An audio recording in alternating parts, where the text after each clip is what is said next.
आज दिल्ली प्रदेश द्वारा एक बड़ा ऐतिहासिक कार्यक्रम किया गया भारतीय बौद्ध महासभा में।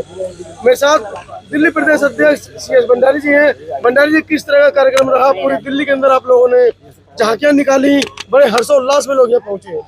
देखिए, बुद्धिस्ट सोसाइटी ऑफ इंडिया भारतीय बौद्ध महासभा दिल्ली प्रदेश के अंतर्गत जो हमारा सादरा क्षेत्र है वो बहुत सशक्त क्षेत्र है और कम से कम 40 साल से ये शोभा यात्रा निकाली जा रही है।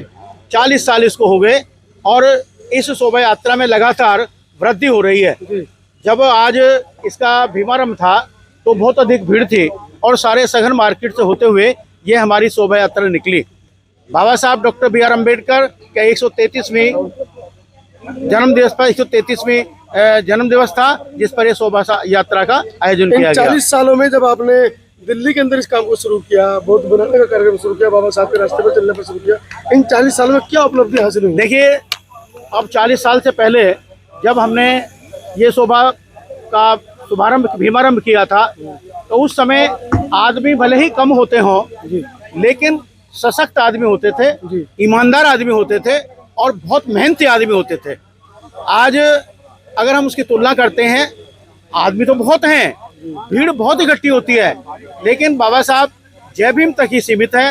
अगर जितने लोग हम सब इकट्ठे होते हैं, जितनी योजनाओं में, जितनी उसमें शोभा यात्रा में लोग इकट्ठे होते हैं, अगर इतने ही लोग बौद्ध धर्म को स्वीकार कर ले तो बाबा साहब का जो बौद्ध धर्म का स्वप्न था भारत को बौद्ध में बनाने का, वो बहुत ही जल्दी ही पूरा हो जाएगा। क्योंकि आप एक सामाजिक लोग हैं, राजनीतिक लोग नहीं हैं।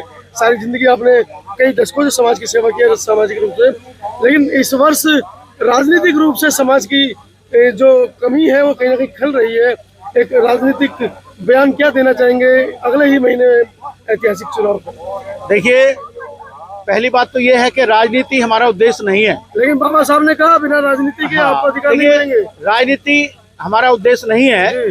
जो बुद्धिस्ट सोसाइटी ऑफ इंडिया है, भारतीय बौद्ध महासभा, क्योंकि उसमें हर व्यक्ति सदस्य है, चाहे तो कोई किसी भी पार्टी का हो, सब व्यक्ति सदस्य है और बाबा साहब का अनुयायी है। तो हम राजनीतिक पार्टी को तो हम नहीं कह सकते, लेकिन आज उद्देश्य से हम एक बात जरूर संकेत करते हैं और हमें कहना बहुत आवश्यक है, क्योंकि आज जो लड़ाई है वो अम्बेडकरवाद और मनुवाद की लड़ाई है।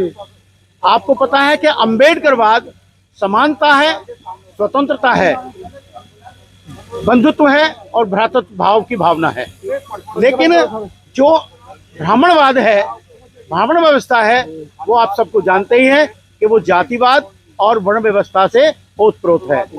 अगर 10 साल पहले जो सरकार बनी और ये 20 साल पहले बन जाती, हम कल्पना कर सकते हैं तो भारत के दलितों की, शूद्रों की, अल्पसंख्यकों की जो स्थिति है वो कोई दूसरी ही होती। और हमें ये बहुत कहते हुए हमें दुख भी नहीं हो रहा और हम कहना भी चाहते हैं कि अवश्य जो हमारे मूंछ रखने पर हमारे लोग को मार दिया जाता है, हमारे लोग को जूतों में पानी पिलाया जाता है, गंजा किया जाता है, तो ऐसी पेशाब पिलाया जाता है, ऐसी व्यवस्था को हमें बदलना बहुत आवश्यक है। और जब तक हम इस व्यवस्था को नहीं बदलेंगे तब तक हमारा उद्देश्य पूरा नहीं होगा। बाबा साहब ने वही कहा था कि मैं भारत को बौद्ध में बनाऊंगा, और भारत बौद्ध में जब बनेगा जब हम अपने इतिहास को पढ़ें, अपने इतिहास के बारे में जानकारी करें।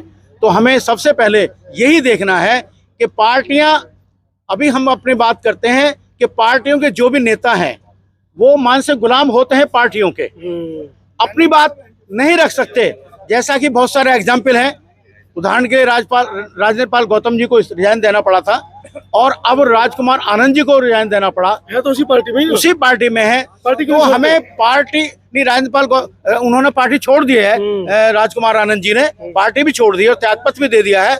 लेकिन जब हमने उनके विचार सुन रहे थे तो एक ही बात सामने आया, उन्होंने एक शब्द में सारी हिस्ट्री समाप्त कर दी। उन्होंने कहा कि सब जगह मनुवाद है। तो ये बाबा साहब जो पार्टी बाबा साहब का फोटो लगा कर घूमती है, शहीद भगत सिंह का फोटो लगा कर घूमती है, ये केवल दिखावा है और छलावा है।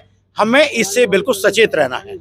अगर हम यही बह गए विचारधारा में कि भाई हमें बाबा साहब का फोटो लगा मिल रहा है, तो हमें फिर वही देखना पड़ेगा और वही खाना पड़ेगा। जो हमें दिखाई देता है सामने हमारा टारगेट, तो हमें ऐसे व्यवस्था लानी है, ऐसी संस्था को, हमें ऐसे व्यक्ति को आगे लाना है जो हमारी जो शूद्र हैं, दलित हैं, एससी हैं, एसटी हैं, ओबीसी हैं, उनके अधिकारों को सुरक्षित रख सकें। धन्यवाद धन्यवाद।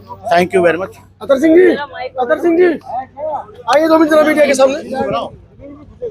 और ओम प्रकाश जी।